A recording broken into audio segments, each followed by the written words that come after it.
17 मई को दुनिया भर में वर्ल्ड हाइपरटेंशन डे को मनाया जाता है अवाम अन्नास की आगाही के लिए, ताकि लोगों में हाई ब्लड प्रेशर के मुतालिक मालूमात फराहम की जा सके।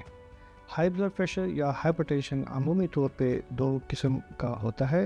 एक किस्म को हम एसेंशियल हाइपरटेंशन कहते हैं और दूसरी को सेकेंडरी हाइपरटेंशन कहते हैं। एसेंशियल हाइपरटेंशन अमूमी तौर पर ये बड़े लोगों में होता है 30 या 35 साल से जब एज ज़्यादा हो जाती है, और सेकेंडरी हाइपरटेंशन जो है ये बच्चों और जवानों में पाया जाता है। हाई ब्लड प्रेशर की जो तशख़ीस है, डायग्नोसिस है, वो सिर्फ़ और सिर्फ हाई ब्लड प्रेशर को चेक करने से मुमकिन है। अमूमी तौर पे ये तासुर पाया जाता है कि हाई ब्लड प्रेशर की अलामात होंगी तब ये डायग्नोज होगा।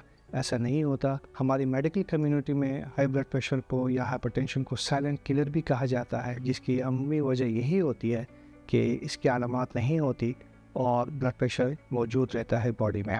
हाई ब्लड प्रेशर के लिए कुछ रिस्क फैक्टर्स होते हैं। अगर वो किसी भी इंसान में मौजूद हों तो उनके ब्लड प्रेशर बढ़ने की वजूहात ज़्यादा हो जाती हैं।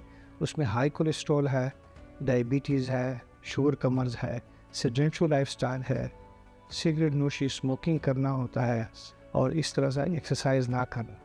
अगर ये चंद चीज़ें इंसान की लाइफ में मौजूद हों तो फिर ब्लड प्रेशर बढ़ने के चांसेस ज़्यादा हो जाते हैं।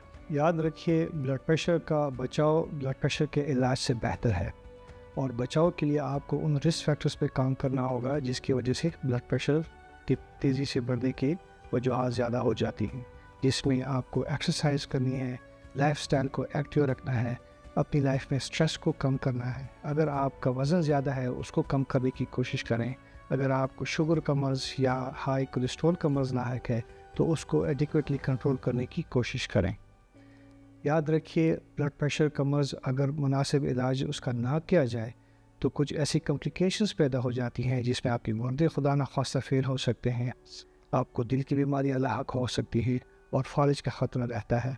याद रखिए, ब्लड प्रेशर को डायग्नोज करने का एक ही तरीका है कि आप उसको चेक करें, मालूम करें और इसका बर वक्त फिर इलाज करें। शुक्रिया।